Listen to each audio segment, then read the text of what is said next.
소설 들려주는 여자.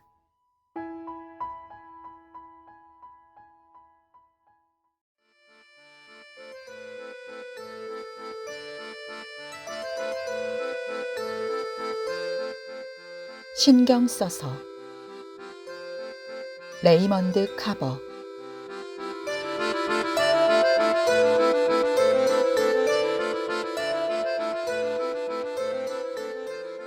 수많은 이야기를 나눈 뒤 그의 아내인 이네즈는 자기 평가라고 표현했다. 로이드는 집에서 나와 자기 거처로 들어갔다. 그 집은 3층 건물의 맨 꼭대기층에 있는 집으로 2개의 방과 욕실 하나로 이루어져 있었다. 방에 들어가면 급하게 경사진 지붕에 안쪽이 나왔다. 방 안을 서성거리면 필시 머리가 부딪힐 수밖에 없었다. 창밖을 내다보려면 꾸부정하게 몸을 숙여야 했으며 침대를 들락거릴 때마다 신경 써야 했다. 그 집에는 열쇠가 2개였다. 우선 건물로 들어가는 데 필요한 열쇠가 있었다. 거기서 얼마간 계단을 밟고 올라가면 층계참이 나왔다. 방문까지 가려면 층계를 하나 더 올라가야 했다. 다른 열쇠는 그 방문을 여는 데 필요했다. 한 번은 오후에 앙드레 샴페인 3병과 슬라이스 햄을 넣은 종이봉투를 들고 거처로 돌아가다가 그는 층계참에 멈춰서서 주인 할머니의 거실을 들여다봤다. 할머니는 카펫에 등을 대고 누워 있었다. 잠든 것 같았다. 갑자기 그 할머니가 죽었을지도 모른다는 생각이 들었다. 하지만 TV가 켜져 있었기 때문에 설핏 잠든 것이라고 생각하기로 했다. 도대체 어떻게 이해해야 할지 그로서는 알 수 없었다. 그는 종이봉투를 한쪽 팔에서 다른 쪽 팔로 옮겼다. 그때 할머니가 헛기침을 한 번 하더니 손을 몸쪽으로 붙이고는 다시 아무 말 없이 가만히 누워 있었다. 로이드는 계단을 밟고 올라가 문을 열었다. 시간이 흘러 그날 저녁 무렵 부엌 창문으로 내려다보니 밀짚 모자를 쓴 할머니가 한 손을 몸에 붙인 채 뒷마당에 서 있는 게 보였다. 할머니는 작은 양철 물뿌리개로 펜지에 물을 주고 있었다. 부엌에는 냉장고와 레인지 겸용 장치가 설치돼 있었다. 냉장고 겸용 레인지는 그다지 크지 않은 것으로 싱크대와 벽 사이의 공간에 붙박혀 있었다. 냉장고에 든 물건을 꺼내려면 거의 무릎이 바닥에 닿을 정도로 몸을 수그려야 했다. 하지만 냉장고에 들어있는 것이라고는 과일 주스, 슬라이스 햄, 샴페인이 다였기 때문에 별다른 문제는 없었다. 레인지의 버너는 2개였다. 그는 이따금 손잡이가 달린 냄비에 물을 끓여 인스턴트 커피를 끓여 먹었다. 커피를 마시지 않는 날도 있었다. 마시는 걸 잊어버리거나 그냥 마시고 싶은 마음이 들지 않아서였다. 어느 날 아침에는 깨어나자마자 샴페인과 함께 크림 도넛을 먹은 적도 있었다. 몇 년 전까지만 해도 이런 식으로 아침을 해결한다고 하면 껄껄거리고 웃었을 사람이었다. 이제는 뭐 이상하게 여길 게 하나도 없어 보였다. 사실은 그날 저녁 침대에 누워 아침에 일어나서 했던 일들을 하나하나 돌이켜보고서야 그 일도 생각났다. 처음에는 기억할 만한 일은 하나도 없다고 생각했다. 그러다가 샴페인과 함께 도넛을 먹은 일이 떠올랐다. 예전에 그였다면 살짝 미친 게 아니냐며 친구에게 들려줘야겠다고 생각했을 것이다. 그러나 이제는 생각하면 생각할수록 이거든 저거든 그게 뭐가 문제냐는 생각이 들었다. 샴페인과 도넛으로 아침 식사를 했다. 그래서 어쩌라고. 가구가 구비된 그의 방에는 작은 식탁 세트, 작은 소파, 낡은 안락의자, 다탁 위에 놓인 TV가 있었다. 전기요금을 따로 내지 않았기 때문에 심지어 TV도 그의 것이 아니었기 때문에 때로 그는 밤낮으로 TV를 켜두기도 했다. 하지만 보다가 시청하고 싶은 게 없으면 소리를 줄여놓았다. 전화기도 없었는데 그건 괜찮았다. 전화기는 없는 게 나았다. 욕실이 딸린 침대에는 더블베드, 침대용 탁자, 서랍장도 있었다. 이내지가 한 번 찾아온 적이 있었는데 그게 아침 11시였다. 새로운 거처에 살기 시작한 지 2주가 지나는 동안 그는 그녀가 지나는 길에 한 번쯤 들르지 않을까 생각하고 있었다. 하지만 한편으로는 자신의 음주 문제를 해결하고자 노력하고 있었기 때문에 혼자 있는 게 좋기도 했다. 당분간은 혼자 지낼 필요가 있다는 점을 그는 스스로 분명히 해두고 있었다. 그녀가 찾아온 날, 그는 파자마 차림으로 소파에 앉아 주먹으로 오른쪽 머리를 치고 있었다. 한 대 더 치려고 하는 순간 층계참에서 목소리들이 들렸다. 그는 아내의 목소리를 알아들을 수 있었다. 멀리서 사람들이 웅성대는 소리처럼 들렸지만 그는 그게 이내지의 목소리이며 이번 방문이 매우 중요하다는 사실을 깨달았다. 그는 주먹으로 머리에 한 번 더 충격을 가한 뒤 벌떡 일어섰다. 그날 아침에 일어나 보니 귀지가 귀를 틀어막고 있었다. 소리가 잘 들리지 않았고 그 과정에 균형 감각을, 몸의 평형을 잃어버린 것 같았다. 지금까지 1시간 동안이나 때때로 주먹으로 머리를 때리며 될 것 같지 않아도 귀를 어떻게 해보려고 애쓰며 그는 소파에 앉아 있었다. 가끔은 귀 아래쪽 연골 같은 부위를 마사지하거나 귓불을 세게 당기기도 했다. 그러다가 새끼손가락으로 미친 듯이 귓구멍을 파고는 하품하는 것처럼 입을 벌렸다. 떠올릴 수 있는 모든 방법은 다 시도했지만 그는 점점 궁지에 몰릴 뿐이었다. 그는 아래의 목소리들이 웅성거림을 멈췄다는 건 귀로 분간할 수 있었다. 그는 머리를 한 대 제대로 때린 뒤 잔에 든 샴페인을 다 마셨다. 그는 TV를 끄고 잔을 싱크대에 가져갔다. 건조대 위에 놓아둔 마개를 딴 샴페인 병도 욕실로 가져가 변기 뒤에 놓았다. 그 다음에 그는 문을 열어주려고 나갔다. 안녕 로이드. 이네지가 말했다. 그녀는 웃지 않았다. 그녀는 화사한 봄옷을 한 벌 갖춰 입고 문간에 서 있었다. 전에 못 보던 옷이었다. 그녀는 앞뒤로 해바라기를 수놓은 캔버스 백을 들고 있었다. 그 가방도 마찬가지로 전에 못 보던 것이었다. 내 목소리를 못 들었다고 생각했어. 그녀가 말했다. 집에 없거나 뭐 다른 일이 있을 거라고 생각했어. 그런데 아래층에 있는 할머니 말이야. 이름이 뭐더라? 그래, 매슈스 부인이 위에 있을 거라고 하더라고. 부르는 소리 들었어. 로이드가 말했다. 그런데 잘 안 들리더라. 그는 파자마를 잡아당겼다가 머리를 쓰다듬었다. 사실 지금 내 꼴이 말이 아니거든. 들어와. 아침 11시야. 그녀가 말했다. 그녀는 문을 닫으며 안으로 들어왔다. 그녀는 그의 말을 듣지 못한 것처럼 행동했다. 어쩌면 진짜 듣지 못한 것일지도 몰랐다. 몇 시인지는 나도 알아. 그가 말했다. 일어난 지는 꽤 됐어. 8시부터 깨어 있었어. 투데이 쇼를 조금 봤어. 그런데 지금은 어떤 일 때문에 미치기 일보 직전이야. 귓구멍이 막혔나 봐. 옛날에도 이런 적이 있었는데. 기억나?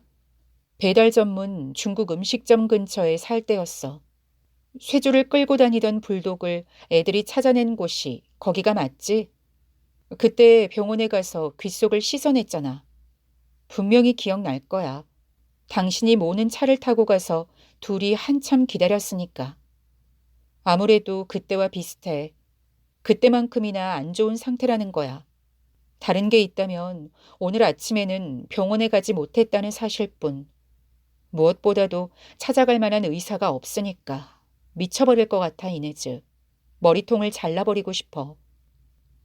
그는 소파의 한쪽 끝에, 그녀는 다른 쪽 끝에 앉았다. 그래봐야 작은 소파였기 때문에 둘 사이는 여전히 가까웠다. 얼마나 가까웠냐면 손을 뻗으면 그녀의 무릎에 닿을 정도였다. 하지만 그는 그러지 않았다. 그녀는 실내를 한번 둘러본 뒤 다시 그를 바라봤다. 자기가 수염도 깎지 않고 머리도 덥수룩하다는 사실을 그는 알고 있었다. 그렇지만 그녀는 그의 아내였으니까 그에 대해서 알 만한 것은 이미 다 알고 있었다. 노력은 해봤어? 그녀가 물었다. 그녀는 파우치를 열어보더니 담배 한 개비를 꺼냈다. 내 말은 지금까지 뭘 해봤느냐는 거야. 무슨 소리가 하고 싶은 거야? 그는 고개를 돌려 왼쪽 귀를 그녀 쪽으로 향했다. 이네즈, 맹세해. 허풍 떠는 게 아니야. 아주 미쳐버리겠다고. 말을 해도 꼭 통 속에서 말하고 있는 것 같아. 머리통에서 덜컹대는 소리가 들려. 게다가 소리도 제대로 안 들려. 당신이 말하는 소리가 꼭 나 파이프 저편에서 들리는 것 같아. 큐팁스나 웨슨 오일 같은 거 써봤어?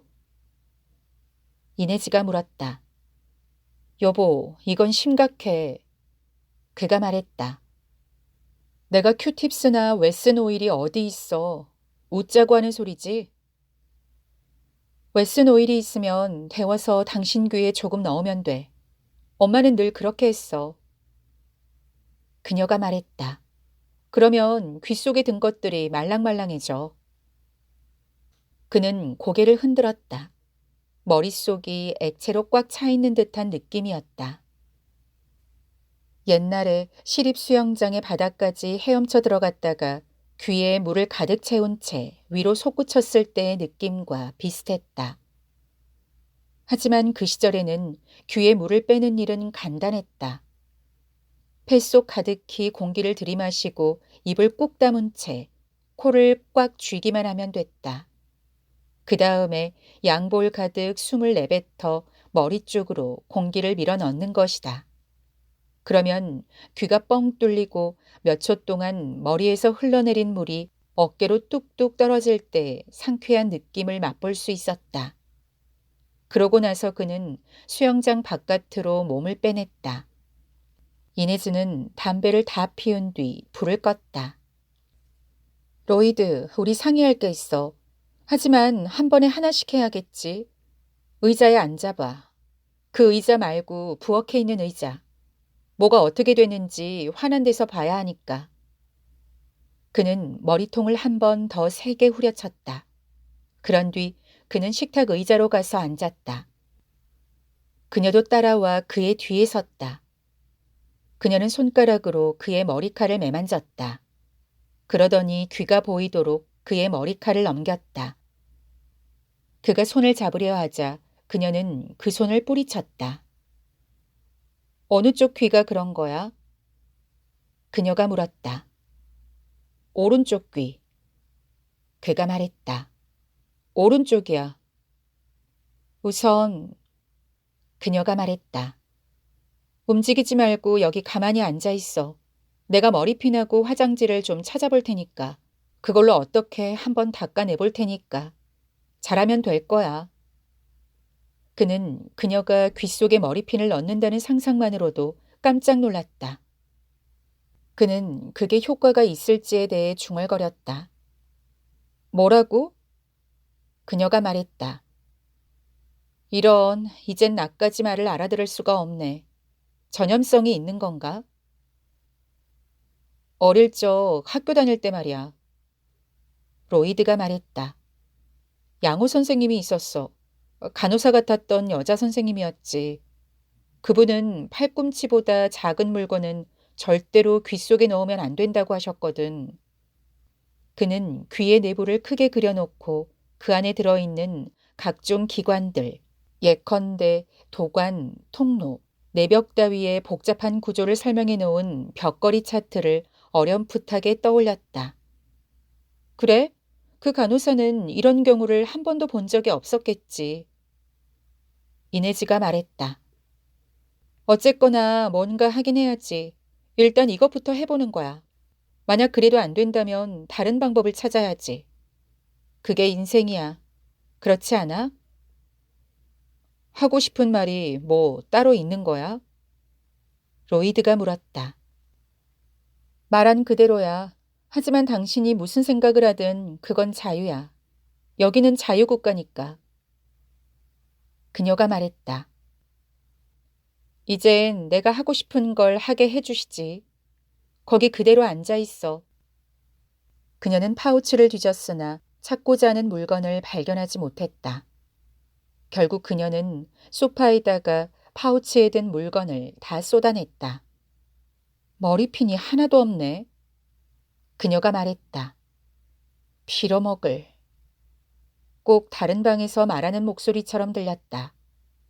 어떤 면에서는 그의 상상 속에서 그녀가 그런 말을 한 것 같기도 했다.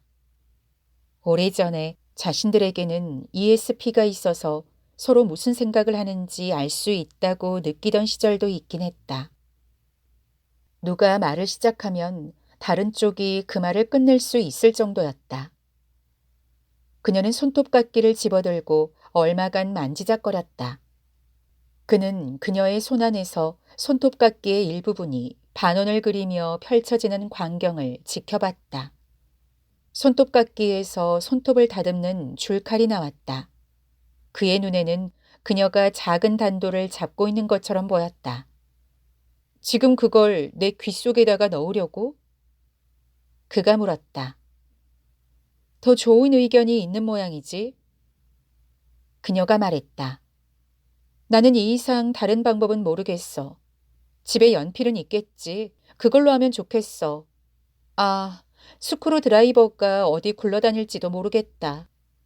그렇게 말하더니 그녀는 웃음을 터뜨렸다. 걱정하지 마. 자자, 로이드. 상처 같은 걸 내지는 않을 거야.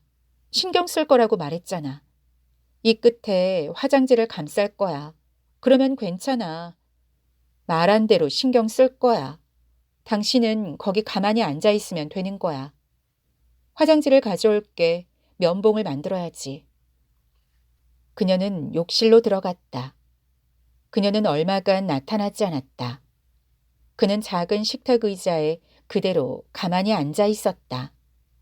그는 그녀에게 말해야 하는 것들에 대해 생각하기 시작했다.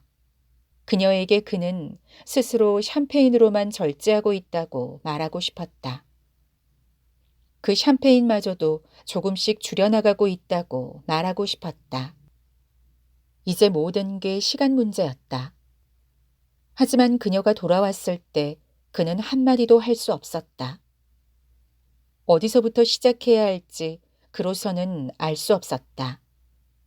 어쨌든 그녀는 그에게 눈길 한 번 주지 않았다. 그녀는 소파에 쏟은 물건들 중에서 담배 하나를 끄집어냈다. 라이터로 담배에 불을 붙인 뒤 그녀는 창가에 서서 거리를 바라봤다. 그녀가 뭐라고 말했지만 그는 무슨 소리인지 알아들을 수 없었다. 그녀가 말을 그치고 난 뒤에도 그는 뭐라고 말했는지 묻지 않았다. 그게 무슨 말이든 그녀가 재차 말하는 걸 그 자신이 원하지 않는다는 걸 알고 있었다.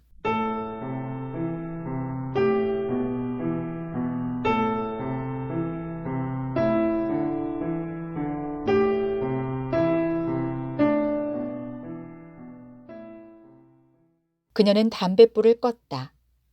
하지만 그녀는 몸을 앞으로 기댄 채 여전히 창가에 서 있었다. 지붕이 그녀의 머리에 닿을 듯 가까웠다. 이네즈, 그가 말했다. 그녀는 돌아서서 그에게 다가왔다. 그는 손톱줄 끝에 있는 화장지를 볼 수 있었다. 한쪽으로 머리를 돌리고 가만히 있어. 그녀가 말했다. 그래, 그렇게. 이제 움직이지 말고 가만히 앉아 있어. 움직이지 마. 그녀가 다시 말했다. 신경 써줘. 그가 말했다. 부탁이야. 그녀는 대답하지 않았다. 제발, 제발. 그가 말했다. 그리고 그는 더 이상 말하지 않았다. 그는 두려웠다. 손톱줄이 자신의 귀 안쪽에서 돌아가며 귀지를 찾는 동안 그는 눈을 감고 숨을 참았다. 심장도 박동을 멈출 게 분명하다고 그는 생각했다. 그러는 동안 그녀는 손톱줄을 조금 더 밀어넣고는 그 안에 든 것을 어떻게 해보려고 나를 앞뒤로 움직이며 돌렸다.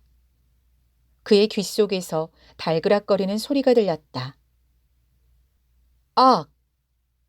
그가 말했다. 아팠어? 그녀가 귀에서 손톱줄을 꺼내며 한 발자국 뒤로 물러섰다. 어때? 뭐가 좀 달라진 것 같아, 로이드? 그는 두 손을 양쪽 귀에 올리고 고개를 숙였다. 똑같은 걸. 그가 말했다. 그녀는 그를 바라보며 입술을 깨물었다. 욕실에 갔다 와도 되지? 그가 말했다. 뭘 더 하기 전에 말이야. 난 욕실에 좀 가야겠어. 가. 이네즈가 말했다.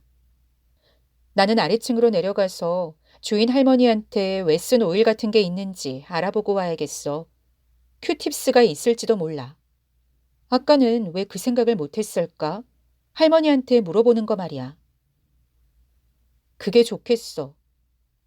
그가 말했다. 나는 욕실에 갈게. 그녀는 문 앞에 서서 그를 바라봤다.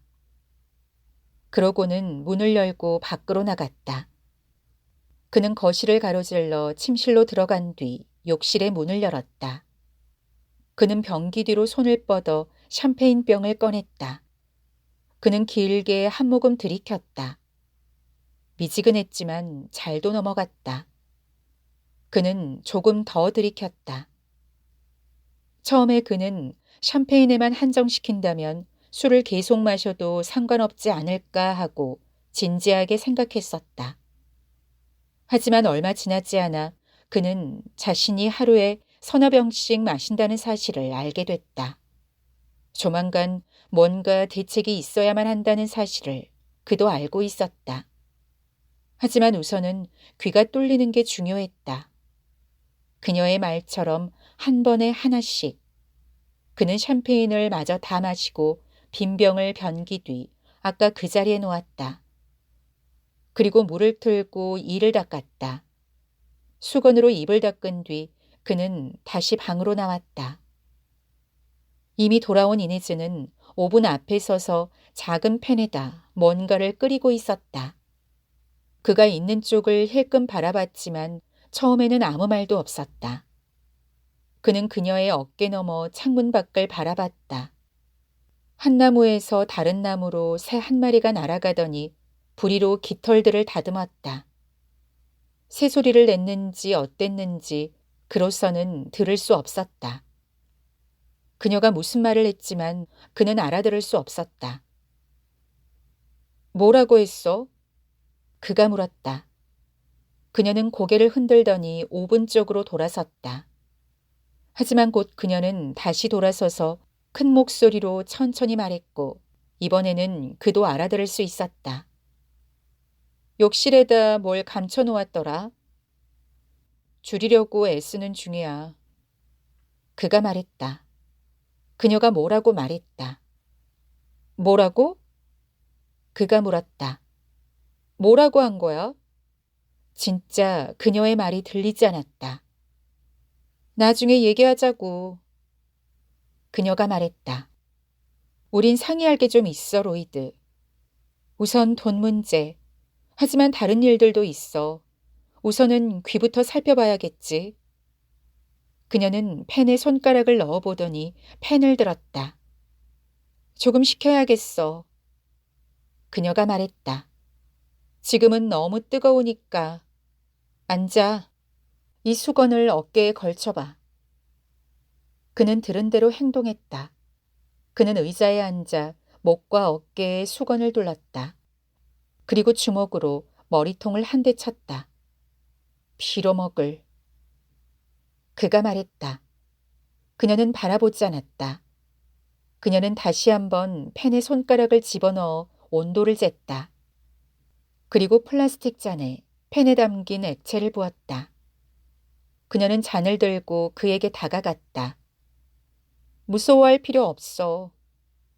그녀가 말했다. 주인 할머니가 쓰는 베이비 오일일 뿐이니까. 이런저런 문제가 있다고 얘기했더니 이게 도움이 될 거라고 하시더군. 보증은 못해. 이네즈가 말했다. 하지만 그 안에 든 것들을 느슨하게 만들기는 할 거야. 자기 남편한테도 그런 일이 있었대. 한 번은 남편의 귀에서 귀지가 나왔는데 그게 엄청나게 큰 무슨 마개 같았다는 거야. 그게 귀지. 정확하게 그거였다는 거지. 할머니가 이걸 해보래. 그리고 큐팁스는 하나도 없대. 큐팁스가 하나도 없다니 도무지 이해할 수가 없어. 그 부분은 정말 놀랐어. 좋아. 그가 말했다. 알았어. 뭐라도 괜찮아, 이네즈. 이렇게 살아가느니 차라리 죽는 게 낫다고 생각해. 알겠어? 정말이야, 이네즈. 머리를 한쪽으로 기울여봐. 그녀가 말했다. 움직이지 마. 귓속에 꽉 찰 때까지 부은 뒤에 이 행주로 막을 테니까. 당신은 10분 동안만 거기 가만히 앉아 있으란 말이야. 어? 그 다음에 다시 보자. 이것도 안 먹히면 글쎄, 그때는 나도 방법이 없어. 그때는 어떻게 해야 할지 나도 모르겠어. 먹힐 거야. 그가 말했다. 이걸로 안 된다면 총을 찾아서 머리에 쏴버릴 거야. 진심이야. 정말 그러고 싶은 기분이야. 그는 머리를 돌리더니 아래로 기울였다.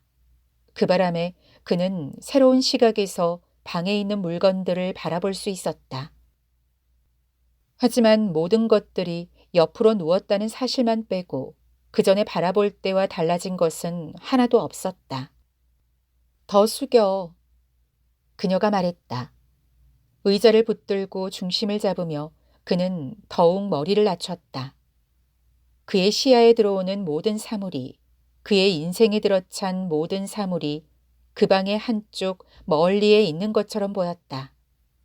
그는 귓속으로 들어가는 따뜻한 액체를 느낄 수 있었다. 그러고선 그녀는 행주를 들고 귀에 갖다 댔다. 잠시 뒤 그녀는 그의 귀 주위를 주무르기 시작했다. 그녀는 그의 턱과 두개골이 맞붙는 지점에 말랑말랑한 살을 눌렀다. 그녀는 귀의 윗부분에 손가락을 대고 손끝으로 여기저기를 두드리기 시작했다. 얼마쯤 시간이 흐르자 그는 과연 얼마나 오랫동안 자신이 거기 앉아 있었는지 알 수 없을 지경이 되었다. 10분은 좋게 지났을 것 같았다. 그보다 더 오래였을지도 몰랐다. 그는 여전히 의자를 잡고 있었다. 가끔가다 그녀의 손가락이 옆머리를 누를 때면 그는 그녀가 부은 따뜻한 오일이 귓속의 관 안에서 앞뒤로 움직이는 것을 느낄 수 있었다. 그녀가 누르는 방식에 따라 머리 안에서 나지막하지만 바스락대는 소리가 들리는 듯했다. 똑바로 앉아. 이네즈가 말했다. 그는 앉아서 귓속의 액체가 빠져나가는 동안 손등으로 머리를 받쳤다. 그녀는 수건으로 액체를 받았다. 그러고는 그의 귀 주위를 닦았다. 이네즈는 코로 숨을 쉬고 있었다. 로이드는 그녀의 숨이 들어왔다가 나가는 소리를 들을 수 있었다. 그는 집 밖 거리를 달리는 자동차 소리와 집 뒤쪽 부엌 창문 아래 전지 가위가 슥싹거리는 소리를 또렷하게 들을 수 있었다. 어때? 이네즈가 물었다. 그녀는 찡그린 얼굴로 두 손을 허리께에 얹고 대답을 기다렸다. 이제 잘 들려. 그가 말했다. 괜찮아진 거야. 이제 들을 수 있다고. 당신이 꼭 물속에서 말하는 것 같았는데 이젠 아니야. 깨끗하게 들려. 괜찮아. 세상에 잠시나마 미쳐버리는 줄 알았다고. 하지만 이젠 좋아졌어. 다 들려. 들어봐 여보. 커피를 끓일게. 주스도 있고. 가봐야 해. 그녀가 말했다. 안 그래도 무슨 일이 있는데 늦었어. 하지만 다시 올 거야. 언제 같이 나가서 점심 사 먹자. 우린 얘기 좀 할 게 있어. 나는 머리를 이쪽으로 하고 잠잘 수가 없어. 그게 원인이야. 그가 말을 이었다. 그는 그녀를 따라 거실로 갔다. 그녀는 담배에 불을 붙였다. 그랬단 말이지. 이쪽 머리만 바닥에 붙여서 잤기 때문에 귀가 막혀버린 거야. 그 사실을 잊어버리지 말고 이쪽 머리를 바닥에 붙이고 잠들면 다 괜찮아질 거라고 생각해. 내가 신경 쓰기만 하면 무슨 소린지 알겠어? 등을 붙이거나 왼쪽으로 돌려서 잘 수만 있다면 말이야. 그녀는 그를 바라보지 않았다. 영영 그렇지는 않겠지. 물론 그럴 수가 없지. 그건 나도 알아. 그렇게 할 수도 없어. 남은 인생 동안 그런 식으로만 자겠다는 건 불가능하지. 어쨌든 당분간은 왼쪽으로만 아니면 등을 바닥에 붙이고. 그러나 이렇게 말하는 동안에도 그는 다가올 밤이 두렵다는 생각이 들었다.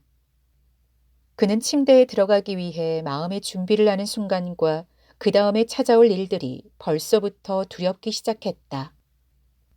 앞으로도 몇 시간이 지나야 찾아올 순간들이었지만 벌써부터 그는 두려웠다. 밤중에 자신도 모르게 오른쪽으로 돌아 누웠다가 베개에 가해지는 머리통의 무게 때문에 귀 속의 어두운 관들을 귀지가 다시 막아버리게 된다면 아침에 깼는데 귀는 들리지 않고 천장은 머리 위 몇 인치까지 내려와 있는 것 같다면 하느님 맙소사. 그가 말했다. 미치겠어. 너무 끔찍해 이네즈. 악몽을 꾸는 것 같았어. 이네즈 어딜 가야만 하는 거야? 말했잖아. 다시 모든 것을 파우치 속에 집어넣고 떠날 채비를 갖추며 그녀가 말했다. 그녀는 손목시계를 바라봤다. 안 그래도 늦었다고. 그녀는 문으로 갔다. 하지만 문 앞에서 그녀는 돌아서더니 그에게 뭐라고 얘기했다. 그는 듣지 않았다. 그는 듣고 싶지 않았다. 그녀가 하지 않으면 안 되는 그 말을 하는 동안 그는 입술의 움직임을 지켜봤다. 그 말을 끝마친 뒤 그녀는 안녕이라고 말했다. 그러더니 그녀는 문을 열었다 닫으며 밖으로 나갔다. 그는 옷을 입기 위해 침실로 갔다. 하지만 곧바로 바지만 걸친 채 그는 서둘러 밖으로 나와 문까지 갔다. 그는 문을 열고 가만히 서서 귀를 기울였다. 아래쪽 층계참에서 이네즈가 오이를 빌려줘서 고맙다고 매슈스 부인에게 말하는 소리가 들렸다. 그 할머니가 천만에요라고 말하는 소리도 들렸다. 그 다음에는 그녀의 죽은 남편과 그 사이의 연관성을 이끌어내는 말을 들었다. 그는 그녀가 전화번호를 남겨두고 가세요. 뭔 일이라도 생기면 전화할 테니까 모를 일이니. 그런 일이 없기를 바라요. 라고 이네즈가 말했다. 어쨌든 번호는 알려드릴게요. 혹시 필기도구 같은 게 있으신가요? 로이드는 매슈스 부인이 서랍을 열어 이리저리 뒤지는 소리를 들었다. 그 다음에는 말씀하세요라는 부인의 목소리가 들렸다. 이네즈는 그들의 집 전화번호를 알려줬다. 고맙습니다라고 그녀는 말했다. 뵙게 되어 반가웠다오. 매슈스 부인이 말했다. 그는 이네즈가 계단을 걸어내려가 현관문을 여는 소리를 들었다. 그리고 그는 그 문이 닫히는 소리를 들었다. 그는 그녀가 그들의 차에 시동을 걸고 떠날 때까지 기다렸다. 그러고 나서 그는 문을 닫고 침실로 돌아가 옷을 마저 입었다. 신발을 신고 끈을 묶은 뒤 그는 침대에 누워 턱까지 이불을 덮었다. 그는 이불 속에 밀어넣은 두 팔을 몸쪽으로 바짝 붙였다. 그는 두 눈을 감고 자신이 밤이 되어 이제 막 잠들려고 하는 사람이라고 생각했다. 그러고는 두 팔을 들어 가슴 위에 교차시키며 그 자세가 자신에게 편한지 생각해봤다. 그는 두 눈을 감고 한번 자는 척 해봤다. 괜찮아. 라고 그는 생각했다. 됐어. 다시 귀가 막히게 되는 상황을 원하지 않는다면 바닥에 등을 대고 잠들기만 하면 되는 일이었다. 그럴 수 있다는 걸 그는 알고 있었다. 잠자는 동안에도 잘못된 쪽으로 돌아 누우면 안 된다는 걸 잊지 않을 것이었다. 밤에 너댓 시간 자는 게 어쨌든 그에게 필요한 전부였다. 그 정도는 어떻게든 할 수 있으리라. 사람에게는 그보다 더 나쁜 일도 일어날 수 있으니. 어떤 점에서 그건 도전이었다. 그러나 그가 감당하는 수밖에 없었다. 그는 그래야만 한다는 사실을 알고 있었다. 이윽고 그는 이불을 걷어젖히고 일어섰다. 아직 하루는 반 넘게 남아 있었다. 그는 부엌으로 들어가 작은 냉장고 앞에 몸을 수그리고 새 샴페인병을 꺼냈다. 그는 최대한 신경 쓰면서 플라스틱 코르크 마개를 돌렸다지만 펑 하는 기분 좋은 소리는 빠지지 않았다. 그는 컵에 묻은 베이비 오일을 가셔내고 샴페인을 가득 따랐다. 그는 잔을 들고 소파로 가서 앉았다. 그는 다탁에 잔을 놓았다. 그는 다탁 위 샴페인잔 바로 옆에 두 발을 올렸다. 그는 뒤로 등을 기댔다. 그러나 시간이 흐르자 그에게는 다가올 밤에 대한 걱정이 조금씩 더 생기기 시작했다. 이 모든 노력에도 불구하고 이번에는 귀지가 다른 쪽 귀를 막아버리면 어떻게 하지? 그는 눈을 감고 머리를 흔들었다. 이내 그는 일어나 침실로 갔다. 그는 옷을 벗고 다시 잠옷을 입었다. 그러고선 그는 다시 거실로 돌아왔다. 그는 다시 한번 소파에 앉았고 다시 한번 두 발을 올렸다. 그는 손을 뻗어 TV를 켰다. 그는 볼륨을 조절했다. 그는 자신이 잠잘 때 일어날 수 있는 일들에 대한 걱정에서 벗어날 방법은 없다는 걸 알고 있었다. 그건 평생 감수하며 사는 법을 배워야 하는 것이었다. 어쩐지 이 모든 일은 그에게 도넛과 샴페인 같은 걸 연상시켰다. 잘 생각해보면 놀랄 만한 일이 전혀 아니었다. 그는 샴페인을 조금 들이켰다. 그런데 맛이 이상했다. 그는 혀로 입술을 훔치고 나서 소매로 입을 닦았다. 눈을 돌린 그는 샴페인 표면에 형성된 오일막을 볼 수 있었다. 그는 일어나 싱크대까지 잔을 들고 가 샴페인을 부었다. 그는 샴페인병을 거실로 들고 와 소파 위에 편안하게 앉았다. 그는 병의 목을 잡고 들이켰다. 그에게는 병나발을 부는 버릇이 없었지만 그렇게 많이 이상한 것 같지는 않았다. 그는 한낮에 소파에 앉아서 잠잔다고 해서 그게 몇 시간이고 등을 바닥에 대고 자야만 하는 사람보다 더 이상하다고 말할 수는 없다고 판단했다. 그는 창밖을 내다보려고 머리를 숙였다. 햇살의 각도로 볼 때, 그리고 방에 드리워지는 그림자로 볼 때 3시쯤이라고 그는 추측했다.